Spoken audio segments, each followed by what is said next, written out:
Elvis really made me mad a couple of times,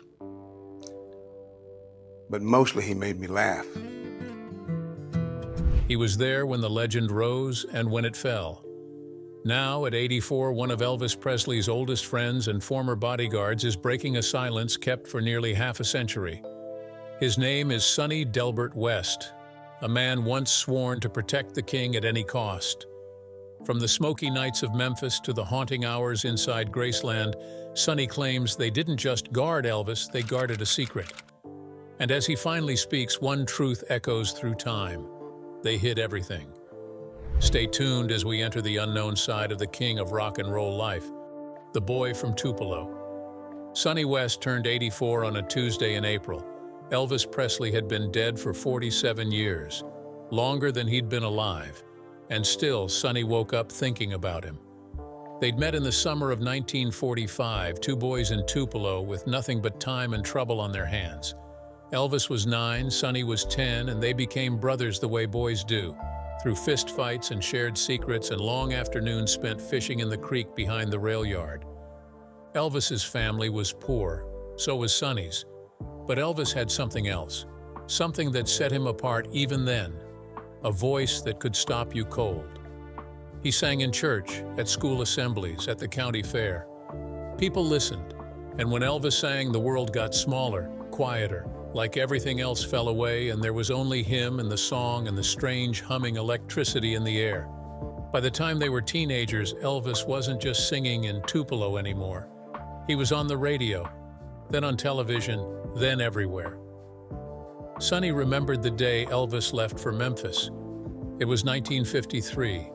Elvis's mama cried on the porch, and Elvis promised he'd come back. He did eventually, but not the same. Fame had gotten into him by then, the way water gets into wood. It changed the shape of him, and Sonny followed. He didn't have Elvis's voice or his looks or his charm, but he had something Elvis needed: loyalty. And in 1956, when Elvis's manager started putting together a security team, someone to keep the girls at bay, to handle the press, to make sure Elvis got from the stage to the car without getting torn apart, Sonny was the first one hired. "You're the only one I trust," Elvis had said, grinning that crooked grin, the one that made a million girls scream. "You and me, Sonny, just like the old days." But it wasn't like the old days. The old days didn't have bodyguards or lawyers or tour buses or mansions. The old days didn't have secrets. By 1960, Elvis had bought Graceland Mansion, a sprawling, columned palace just outside Memphis, surrounded by white fences and rolling green hills. It was beautiful. It was a fortress. And Sonny lived there in a small suite off the West Wing for the next 17 years. He watched Elvis marry, watched him have a daughter, watched him make movies that weren't very good and records that were, watched him laugh less, sleep less, disappeared into rooms for hours with doctors who carried black bags and left through side doors. Sonny's job evolved. He wasn't just keeping fans away anymore, he was keeping everyone away. Reporters, family members who asked too many questions, old friends who wanted the Elvis they remembered, not the one who lived behind locked doors.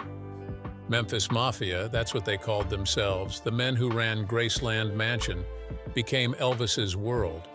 There was Sonny, of course, then Leo, the driver, Hank, the chef, Paulie, who handled the books, and a rotating cast of others, assistants, yes-men, hangers-on who stayed as long as Elvis wanted them and vanished when he didn't.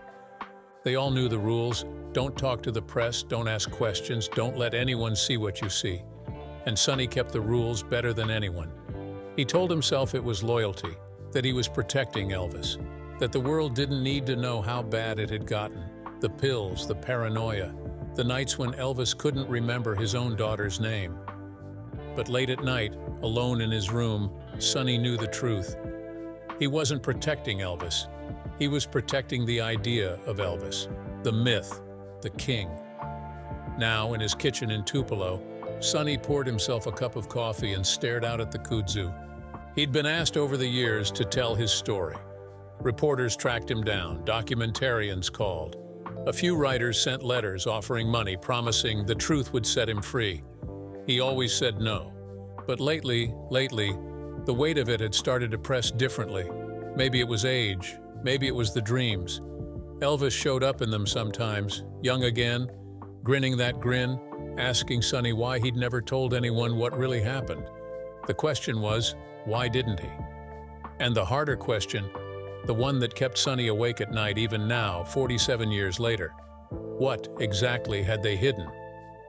Shadows around the king. The Memphis Mafia didn't start with a name, it started with a need. By 1963, Elvis Presley couldn't walk down a street anymore, couldn't eat in a restaurant, couldn't go to a movie or a grocery store or a gas station without causing a scene. Fame had turned him into something other than human, a symbol, an idol, a piece of public property that everyone wanted to touch. So the walls went up. Sonny watched it happen in stages. First came the guards at the gate, then the security cameras, then the private phone lines that only a handful of people had access to, then the code words, the fake names used at hotels, the decoy cars that left through back exits while Elvis slipped out the front. Graceland Mansion became a kingdom unto itself, and Memphis Mafia became its government. Sonny ran security. Leo controlled transportation, who came in, who left, and how. Hank managed the kitchen and, more importantly, the household staff, making sure everyone who worked at Graceland signed non-disclosure agreements before they touched a dish towel. Paulie handled money, payoffs, and what he called logistical complications. They didn't call themselves Memphis Mafia at first. That came later, coined by Elvis himself one night in 1965, drunk and philosophical in the music room, talking about King Arthur and the Knights of the Round Table. "You're my knights," Elvis had said, laughing but not really joking. "My loyal circle. You keep the kingdom running while I wear the crown." Sonny had smiled then. It felt good to be needed, to be trusted. He didn't realize yet that trust and complicity could look exactly the same. The first time Sonny handled something, it was 1964. A girl, 19, blonde, crying, showed up at the gates of Graceland claiming Elvis had promised to marry her. She had letters, Polaroids, a necklace he'd supposedly given her. Sonny met her at the guardhouse, listened to her story. She wasn't lying exactly. Elvis had met her at a show in Louisville 6 months prior. He probably had made promises. He made promises to a lot of girls. Sonny told her he will take care of it. He gave her $5,000 in cash, drawn from a fund Paulie kept for exactly these situations. He drove her to the bus station himself. She signed a paper, Paulie's creation, legally dubious but intimidating, promising never to contact Elvis again or speak to the press. She took the money. She got on the bus. Sonny told himself he'd done her a favor, that the world would have eaten her alive if her story got out, that Elvis's career, his family, his legacy, all of it was more important than one girl's hurt feelings. He told himself a lot of things in those days. By 1970, handling things had become routine. Sonny kept a black leather notebook in the safe in his room. It contained names, dates, amounts paid, a few phone numbers for lawyers who specialized in discretion, instructions for what to do if certain people showed up at the gates or called the main line. There were the women, of course, always the women, but there were other things too. Reporters who got too close to stories about Elvis's health, staff members who saw too much and needed to be relocated with generous severance packages, deliveries that arrived in unmarked cars late at night, carried in through the service entrance by men Sonny had never seen before and would never see again. He didn't ask what was in the packages. He learned early that not knowing was part of the job. The mansion itself became a labyrinth of secrets. There were rooms at Graceland Mansion that even most of Memphis Mafia didn't have keys to. Elvis's private quarters on the second floor, the basement storage area where Paulie kept the files, the small guest house out back that Elvis sometimes disappeared into for hours, alone except for one or two visitors who came and went through a side gate away from the cameras. Sonny told himself he was protecting Elvis's privacy. But late at night, standing in the hallway outside Elvis's locked bedroom door, listening to muffled voices or strange silences, Sonny wondered what privacy really meant, and what the difference was between protecting someone and trapping them. Memphis Mafia had rules, unspoken but understood. What happens at Graceland stays at Graceland. The king's business is nobody's business. If you see something, you didn't see it. If you're asked about something, you don't remember. Loyalty isn't just staying silent. It's forgetting the things you were never supposed to know. Sonny followed the rules. They all did. Because the alternative was unthinkable. Without Memphis Mafia, Elvis would have been destroyed by the press, by the hangers-on, by his own demons. They were the dam holding back the flood. They were necessary. That's what Sonny told himself anyway, as the years piled up and the secrets got heavier and the line between protection and cover-up dissolved entirely. By 1977, Sonny had been carrying those secrets for 21 years. He had no idea that in a few months he'd be carrying one more, the heaviest one of all, the one he'd carry for the next 47 years, the one that would wake him up at 84, alone in a house in Tupelo, finally ready to speak. But before that night in August 1977, there was another secret, one that Memphis Mafia had buried so deep that even Sonny had almost convinced himself it never happened. The final 24 hours. Sonny would remember Monday, August 15, 1977 for the rest of his life. Not because he knew what was coming, but because of how ordinary it felt. How WW was the kitchen smelled of fresh coffee and yesterday's cigarettes. Leo sat at the counter with the morning paper, his third cup already half empty. Elvis was still awake, still in the music room, had been playing piano since sometime around 4 in the morning. Dr. Nick had been and gone, left around 5:30 through the side entrance, the same door he always used. The black leather bag, the quiet arrival, the brief visit, it had become a pattern Sonny no longer questioned aloud. Nick visited too often, stayed too briefly, and always left looking satisfied in a way that made Sonny's stomach turn. Everyone in Memphis Mafia knew what the visits were for. None of them said it out loud. By noon, Elvis had finally collapsed into sleep. Sonny did his standard walkthrough of the property, checking the gates, reviewing the camera feeds, confirming the day's expected deliveries. Everything appeared normal. A grocery order scheduled for 2 o'clock, a package from a tailor in Los Angeles already waiting in the service room.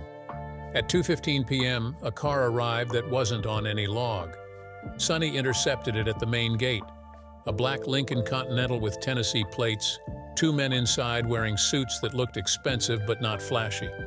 The passenger had hard eyes and a face that knew how to keep secrets. When he mentioned Louisville, just the single word, no context needed, Sonny felt something cold settle in his chest. Louisville was code. Louisville was a problem from 6 months ago that Paulie had assured everyone was handled, settled, buried. Apparently, it had clawed its way back to the surface. Sonny radioed for Paulie, who appeared within 5 minutes looking irritated but not surprised. The conversation that followed happened in voices too low for Sonny to hear, but he read the body language clearly enough. Money was going to change hands. Papers were going to be signed. Another piece of the past was going to be sealed behind legal walls and non-disclosure agreements. Paulie directed the Lincoln to park behind the guest house, away from the main mansion's sightlines. He gave Sonny a single instruction: make sure nobody saw them leave. No logs, no records, no cameras pointed in that direction when they departed. Louisville meant lawyers. Lawyers meant leverage. Leverage meant someone, somewhere had something on Elvis or on Memphis Mafia, and was willing to use it unless properly compensated for their silence. Elvis emerged from his room at 6 o'clock that evening, moving like a man underwater. Sonny brought him coffee, watched him drink it slowly at the piano bench, his eyes focused on something far beyond the walls of Graceland estate. The tremor in Elvis's hands was more pronounced than usual. The dark circles under his eyes had deepened to bruises. For a brief moment, Elvis looked directly at Sonny with an expression that seemed almost lucid, almost like the boy from Tupelo was still in there somewhere, buried under years of fame and pharmaceuticals and isolation. He spoke about disappearing, about becoming an idea instead of a person, about losing track of which version of himself was real. Then Elvis mentioned a letter, a blue folder in his desk, instructions about what should happen if something went wrong.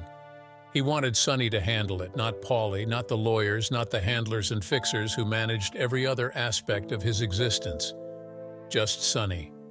Sonny nodded his agreement because that's what he did. That's what he'd always done.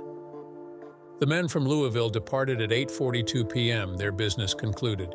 Sonny walked them to their car personally, confirmed the security cameras were angled away. They carried a briefcase they hadn't arrived with, Paulie's work full of cash or contracts or both. No goodbyes were exchanged. They simply drove away into the thickening dusk. When Sonny tried to ask Paulie what had been negotiated, he received only silence and a warning look that made clear the subject was closed. Another secret added to the pile. He let it go because that's what he'd been trained to do over 21 years of service. He wishes now, 47 years later, that he'd pushed harder. The rest of the night unspooled in its familiar pattern.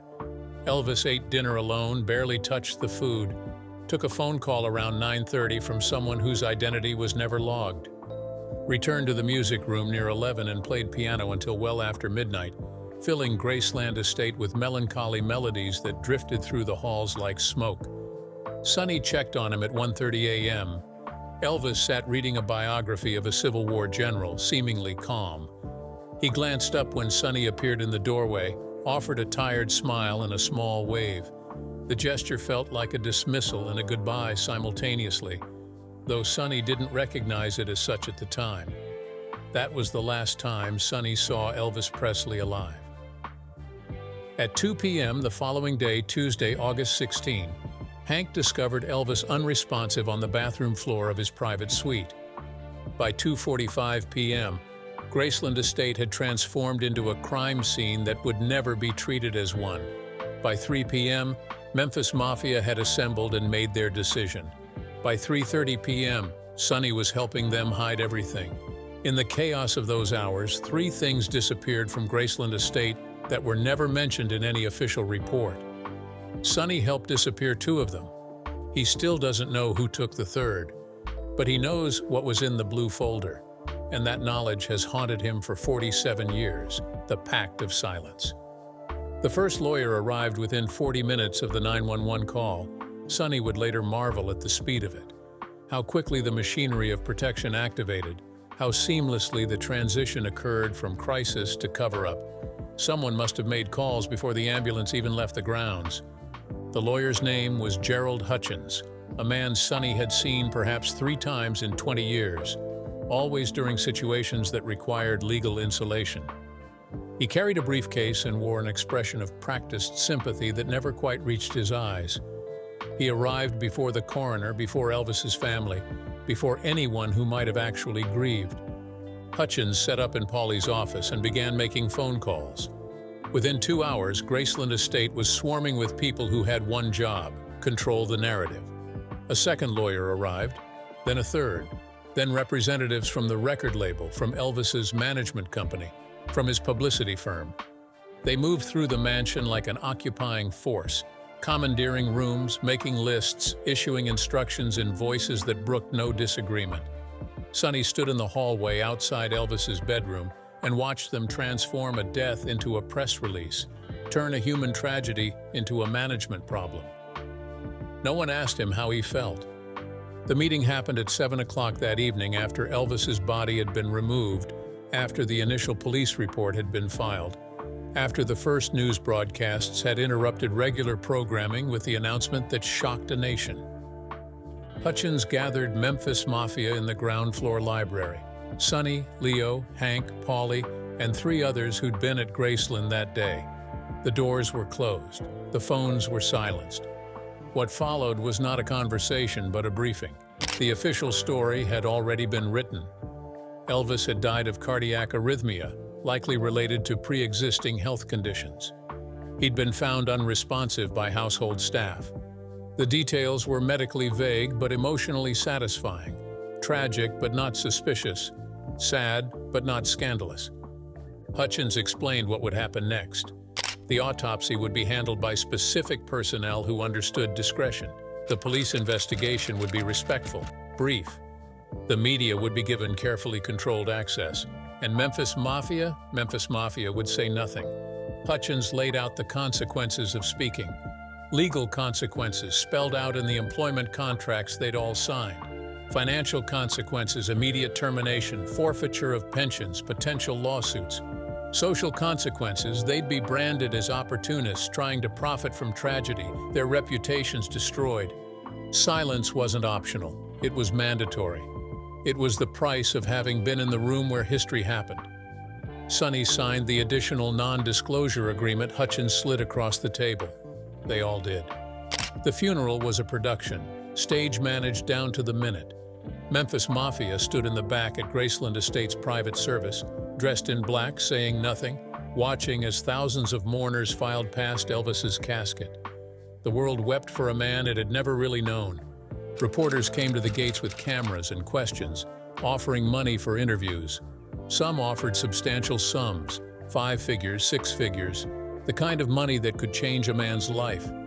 Memphis Mafia said nothing. One by one, they began to leave. Leo took a security job in Atlanta, gone within 3 weeks. Hank moved back to Alabama. Others scattered to different cities, different states, putting distance between themselves and Graceland Estate as quickly as possible.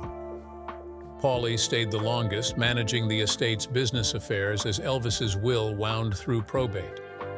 But even he left eventually, relocating to Florida with a generous settlement and the same ironclad non-disclosure agreement they all carried. Sonny stayed until October. He told himself he was tying up loose ends, ensuring the transition went smoothly. But really, he was just avoiding the inevitable, leaving the only life he'd known for 2 decades. The night before he left, he stood in Elvis's music room and remembered all the hours spent watching from the doorway as Elvis played piano.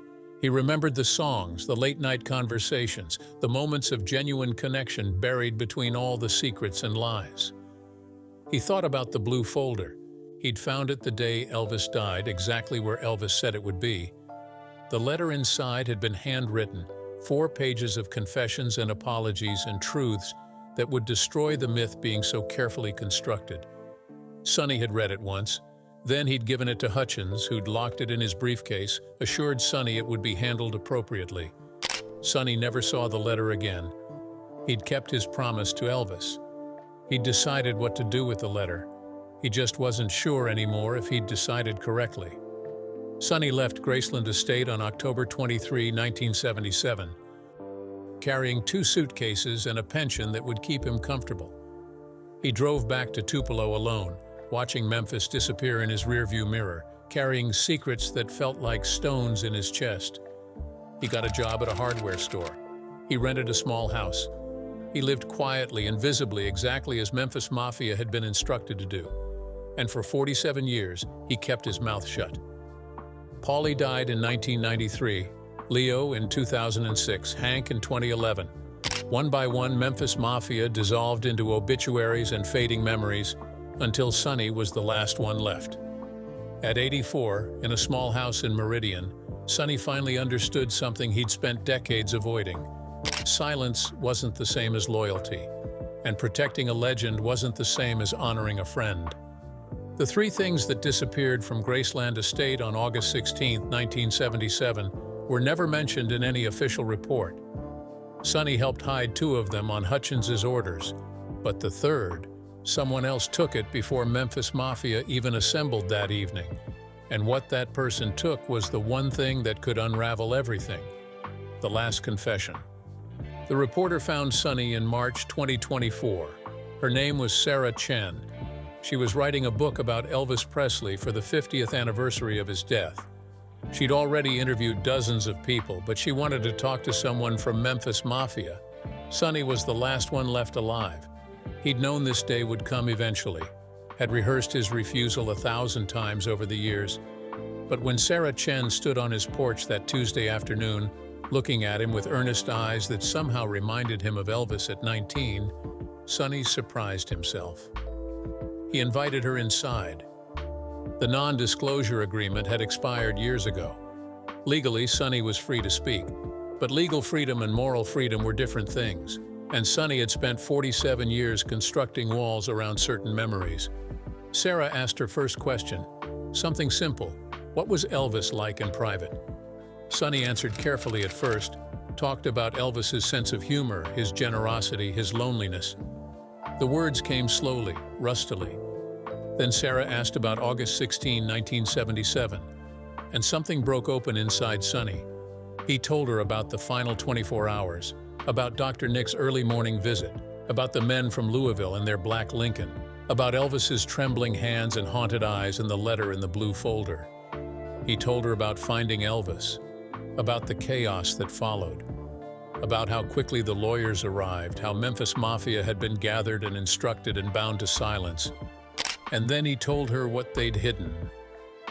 The first thing was Dr. Nick's logbook, a small leather journal the doctor had left behind in his hurry to leave, filled with dates and dosages and notes that would have made certain truths undeniable. Hutchins had ordered Sonny to burn it in the mansion's furnace. Sonny had done so, watching the pages curl and blacken, watching evidence turn to ash. The second thing was a tape recording. Elvis had been in the habit of recording himself, sometimes singing, sometimes just talking. There was a tape from the night of August 15, recorded sometime after midnight. Sonny had listened to 3 minutes of it before Hutchins took it from his hands. Those 3 minutes contained Elvis talking about wanting it to end, about being tired of the performance, about disappearing. Those two things Sonny had helped hide, had participated in their erasure, had chosen legend over truth. But the third thing? The third thing someone else had taken. Sonny hadn't realized it was missing until weeks after the funeral. He'd returned to Graceland Estate one final time and noticed immediately that the photograph was gone. It had sat on Elvis's nightstand for years. A black and white picture of two boys fishing by a creek, probably taken in 1947 or 1948. Elvis and Sonny, barefoot and grinning, holding up a string of catfish between them. On the back, in Elvis's handwriting, "Before I became the lie. Before we all did." The photograph had vanished sometime between Elvis's death and the funeral. Someone had entered his bedroom and taken it. Someone who'd known it was there, known what was written on the back, known it was worth taking. Sonny had asked Paulie about it. Paulie had shrugged, suggested it had probably been taken by family. But Sonny knew Elvis's family. They wouldn't have taken a simple photograph of two poor boys from Meridian. Someone else had taken it. Someone who understood what that photograph represented. Someone who'd seen past the king to the boy underneath. She asked him why he was finally speaking now. Sonny looked out his kitchen window at the kudzu growing wild along his fence line. He'd spent 47 years protecting a legend. But legends didn't need protection. They were already immortal, already untouchable. It was the boy from Tupelo who needed protecting, the real Elvis. And Sonny had failed him, had chosen silence over honesty, had helped build the very myth that buried the person underneath. Maybe this was atonement. Maybe it was just an old man trying to set down a burden he'd carried too long. Sonny told Sarah he didn't know who took the photograph, didn't know if the tape still existed or if Elvis's letter was locked in a vault somewhere. But he knew this. They'd hidden everything. And in hiding it, they'd hidden Elvis himself. The photograph has never been found. The tape, if it still exists, remains hidden. And Elvis's letter? Its location died with Gerald Hutchins in 1999. 3 things disappeared from Graceland Estate on August 16, 1977. Only one of them might still exist, somewhere. If you enjoyed this video, like and subscribe, and also click the next video shown on your screen.